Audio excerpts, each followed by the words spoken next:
انا ما بيحبش التنت. التنت ده بقى احلى حاجه فيه اللي هو بيستخدم تنت، وتاني حاجه بستخدمه الروج. يا جماعه التنت بتاعها خطير خطير خطير بمعنى الكلمه. ممكن نفتح ده كده وثابت لوقت طويل قوي يعني.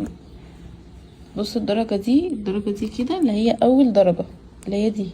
انا مش عارفه هي مش باينه ليه، بس عامه هي الدرجه دي خطيره خطيره خطيره. نفتح الدرجه دي مثلا، سامعين صوت العصافير؟ من زي ما بقاش ينام كده ويفضل سهران طول الليل. الدرجه دي اللي هي الدرجه دي خطيره. البنك دي حلوه قوي قوي قوي. بصوا هوريك الدرجه دي كمان. بصوا الدرجه الحمراء دي حلوه جدا.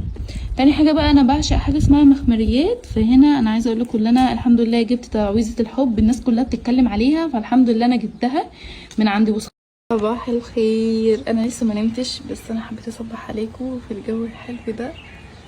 بصوا وحابه اتكلم معاكم في حاجه كده. انا زي ما قلت لكم انا بروق التسريحه بتاعتي، فعايزه اقول لكم على حاجه خطيره خطيره خطيره.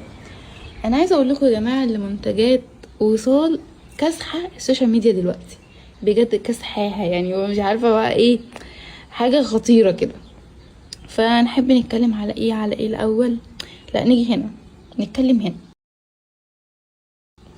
انا هطلع لكم دلوقتي البوكس. انا لسه ده البوكس تمام، بس عشان ايه انا لسه ما نمتش فانا مهيسه. دي شنطه ودي مش عارفه بقى شنطه ولا دي ايه، دي كيس دي ولا مش عارفه بتسموها ايه، بس عامه هفتحها دلوقتي واوريكم انا جايبه ايه جدا. وريحتها هي حلوه جدا وثابته وبتقعد معاكي وقت طويل. وتاني حاجه يا جماعه عايزه اقول لكم المخمريه دي كمان تقدري تستخدميها لشعرك، يعني مش يعني كده، فاهميني؟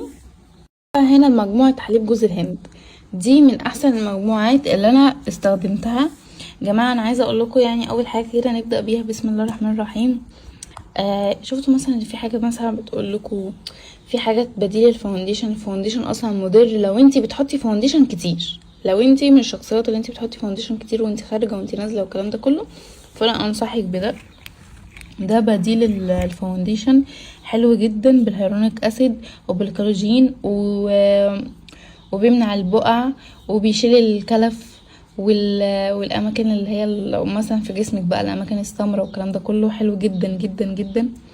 عايزه اقول لكم كمان اللي هو خطير، ريحته جميله جدا، ريحته حلوه جدا. في مثلا انا مره جبت فاونديشن والله العظيم وكان يعني كان اوريجينال، انا ما بجيبش حاجات كوبي وكده زي انتم عارفين، كان اوريجينال. عايزه اقول لكم اللي كان ريحته فظيعه، ريحته وحشه جدا جدا فوق ما تتخيلوا. فاللي هي سعرها بسيط وحلو وفيها ده، لا ده انا موت. هو فعلا تفتيح فوري بجد، اقسم بالله ما اكدبش. صابونة وصال انا عايزه اقول لكم اللي هي بتفتح البشره بطريقه رهيبه. انا بستخدمها عادي على وشي وبستخدمها عادي للجسم عادي بدل الشاور وكده، رهيبه رهيبه. ولما بعمل حمام مغربي يعني برضو انا جايبه منها حاجات الحمام المغربي، لما بعمل الحمام المغربي بستخدمها عادي، جميله قوي. جه هنا بقى البوكس حمام المغربي. انا طبعا ما قدرتش ان انا اصبر فطلعت البوكس كده تمام. انا عايزه اقول لكم ديت من احسن البوكسات اللي انا جبتها. انا ممكن ابدا بزيت الورد ده. زيت الورد ده خطير، انا ما شفتوش عند حد قبل كده غير عندها، فبجد بجد بجد تسلم ايديها. بصوا يا جماعه انا ممكن اقول لكم خطوات الحمام المغربي بعد ما اخلص.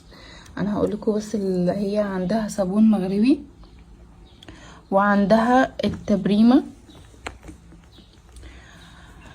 عندها طبعا المغربي وعندها الدلكة وعندها التبريمة وعندها بادي لوشن وعندها شاور جل. فالحاجات دي بصوا بقى، انا اول حاجه ببدا بيها بعيد عن شاور جل مش بستخدمه في الحمام المغربي. انا ببدا بالصابون المغربي تمام. اهم حاجه الصابون المغربي. وبعد ما ببدا بالصابون المغربي بسيبه مثلا على جسمي 10 دقايق. بعد كده بفركه بالليفه المغربيه تكون الاصليه. وبعد كده بعمل بقى شفتوا سيرم بالعرقسوس، عمركم شفتوا اهو السيرم الازازه الصغيره دي رهيبه. ديت يا جماعه بتشيل الكلف، بتشيل البقع السمراء. لو عندك مثلا في وشك مكان مثلا لفت الطرحه فيه اختلاف من الشمس، ده رهيب رهيب. انا ده بستخدمه على طول، واصلا قربت تخلص. فانا يعني انا وانا بعمل لكم الستوري دي انا بطلب منها دلوقتي اوردر. يعني بحطه في ميه ورد او ميه عاديه لو ما عندكش ميه ورد، وبسيبه برضه 10 دقايق على جسمي، وبعد كده بعمل بالدلكة والتبريمة حلوة جدا، وبعد كده بطلع بقى باخد شاور، وبطلع بحط زيت الورد خطير بجد.